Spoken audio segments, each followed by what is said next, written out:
Our next presenter is Hannah Picard.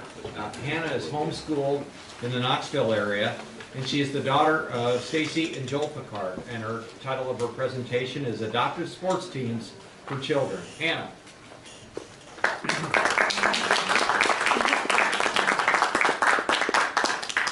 I asked them on the way in if I should wave like I was on a float, and they said it was up to me, so I opted out. The title of my presentation is Odyssey Adaptive Sports, and again, I'm Hannah.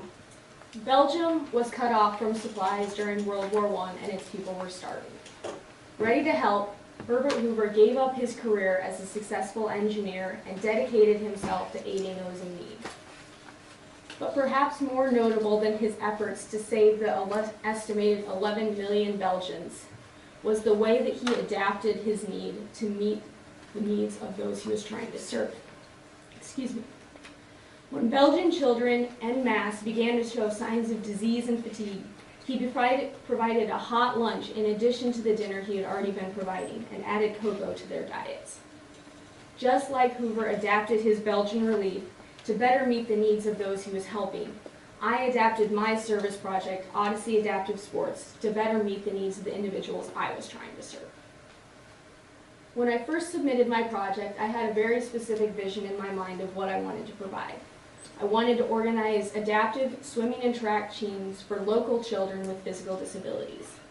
I envisioned getting between 2 and 6 individuals who are interested in participating in weekly practices from local surrounding towns. The end goal of my project was to get these children both physically fit and to prepare them to compete in local meets if they wanted to. I was inspired to do this project by my youngest brother, Isaiah. Isaiah has spina bifida and has used a wheelchair for mobility his entire life. 4 years ago, Isaiah decided that he wanted to join our local swim team, even though he had never competed in any organized sports before. Isaiah's had enormous success in swimming and has actually competed in Adaptive Sports USA Junior Nationals twice. Both times, he's been the only swimmer from Iowa. Not only has swimming helped Isaiah remain physically active, it's also given him a confidence in his abilities as an athlete that many children with physical disabilities don't get. Kids with physical disabilities are often left sitting on the sidelines while their able-bodied peers participate in PE and organized athletics. As a result, many do not get the physical exercise that they need to remain healthy, and most feel that they don't have potential as athletes. This can add or compound to the self-esteem issues that they may already face because they feel different or ostracized from their peers. Excited to provide an opportunity for these children to get active in an environment where their disability was not the most important thing about them, I started working on organizing my teams, which would be the first sports teams in my area geared specifically towards kids with physical disabilities. I began by providing promotional materials for my teams, including this flyer. I distributed these materials to physical and occupational therapists in local clinics and schools, and I also distributed them to nonprofit organizations and to hospitals. I also contacted parents directly who I thought might be interested in this opportunity for their children. To prepare myself to coach the track team, I volunteered at a 3-day adaptive sports camp in northern Iowa, where I was able to learn and see how adaptive track is coached. As an experienced swimmer, lifeguard, swim instructor, and assistant coach for our local swim team, I already felt qualified in teaching swimming, but I also helped a local therapist with a pool therapy program to get more experience working with kids with physical disabilities. However, more than a month after distributing flyers and contacting families directly, I had yet to receive any people who were interested in participating in the project. I was initially discouraged because I felt like my project wasn't meeting the need that was expressed, but I began to realize that this was a need that was present. I just wasn't approaching it in the correct way.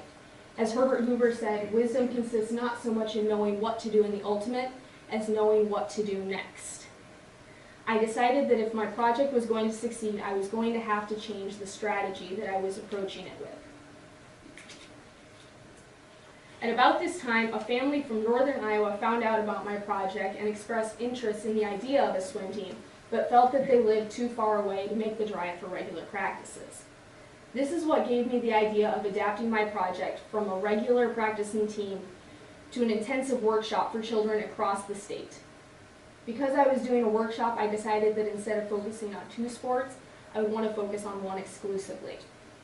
And because the family who is interested in the project said that they were interested in swimming alone, and because that was my area of expertise, I decided to focus my attention on swimming. In addition, there were already several adaptive track teams in Iowa that children could participate. Having decided to do a workshop instead of regular practices, I knew that I wanted to provide top-level coaching so that the children could get the most out of the experience.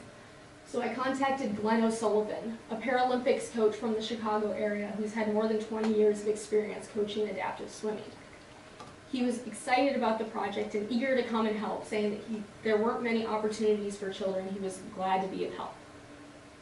Because my organization was kind of a startup project, I wanted to brand it so that people would get a good impression the first time that they received materials. The first thing that I did was to create a name for my project, Odyssey Adaptive Sports. I also created this promotional logo that I could put on all my materials. I also designed this flyer and distributed it to local businesses, hospitals, the same as before, but I also created an email where parents could contact me directly and a Facebook page where I could not only share registration links with the families, but also share promotional materials to get more people involved. And my Facebook page actually had an audience of over 1,000 people that I reached. My next step was contacting corporations and businesses to get sponsorships. Most businesses I contacted were excited to help with this unique opportunity, and most local business owners already knew about Isaiah and his success with swimming, and were excited about helping with an opportunity to get more kids involved. So I was able to get a lot of different sponsors who were excited about the project, most of them locally, but I also received a corporate sponsorship from Thrivent Financial, which helped me cover all of the costs that were not covered by local businesses. Thanks to the donors and sponsors who supported my project, I was able to provide it completely free of cost to all of the participants. Besides lining up sponsorships to prepare for the workshop, I also had to find a facility that I could use for a 2-day workshop. I had to design t-shirts for the participants, plan a schedule, and secure food and lodging. As I was making these final preparations in the days leading up to my workshop, or in the weeks leading up to my workshop, excuse me, I actually got an email from Glenn O'Sullivan saying that he had been last minute called to the Paralympics in Rio and was going to be unable to attend my workshop. He said that that was the only thing that could have possibly kept him from helping these children, but he felt that this was a once-in-a-lifetime opportunity that he couldn't pass up.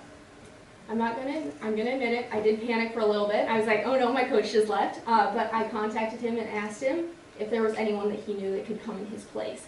And he said that he had already organized a coach for me, his daughter Megan.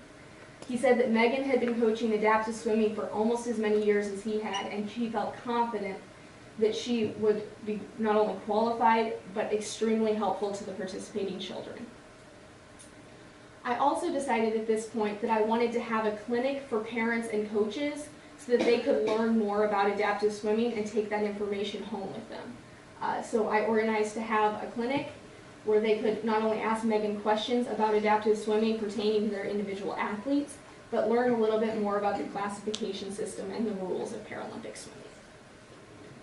So after months of planning, the actual event kicked off on Friday, September 9th with my clinic for coaches and parents.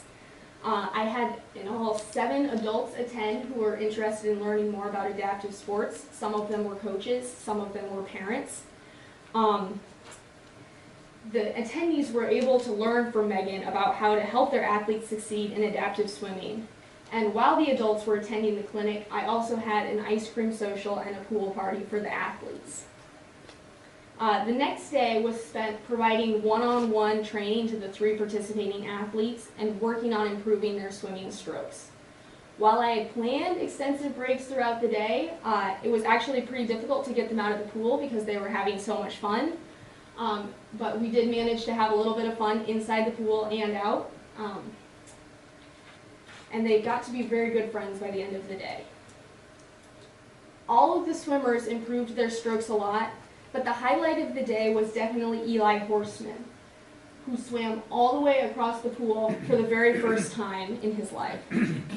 His mother was so amazed and moved by this accomplishment that it brought her to tears. She later said that she had no idea that this was even going to be possible, let alone after one day of coaching. She was just absolutely blown away by the progress that he made in simply one day. When the event was over, I honestly felt exhausted and a little disappointed. I worried that I hadn't done enough to help the participants or that I hadn't provided them enough of an experience to get them involved in adaptive swimming. However, after the workshop was over, all of the athletes and their families contacted me to let me know how grateful they had been for the experience and how much they'd gotten out of it. Eli emailed me to say, "I had a lot of fun. It was hard work, but I learned a lot. I'm proud of what I accomplished, swimming all the way across the pool and back." I also wish that I had been able to get more participants to come into the workshop. However, when I talked to Mike Boone, Director of Adaptive Sports Iowa, about how the event had gone, he reassured me, if you have one person show up, that means the program was a success. To have 3 people is extremely successful. He let me know that programs like these tend to start small because they're drawing from a smaller pool of people and then grow.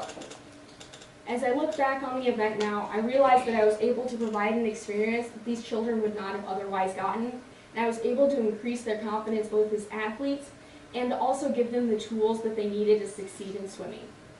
I also now feel confident about the continuation of my project.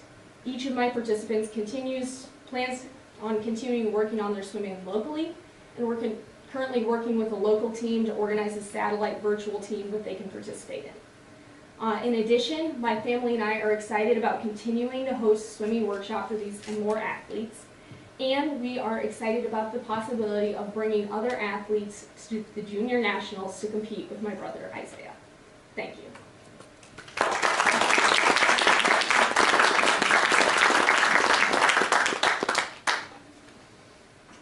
Questions?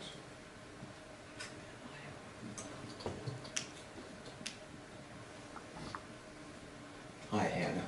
Hey. What succession plans are there for a continuation of the teaching? It's kind of going to be on a case-by-case basis. I think Glenn is really excited about the opportunity and would love to continue to come, well, not continue to come, he didn't come in the first place, but would like to have the opportunity to come back if he could. And I think Megan also came away from the experience feeling that it was a really positive one that she would like to continue to be involved in.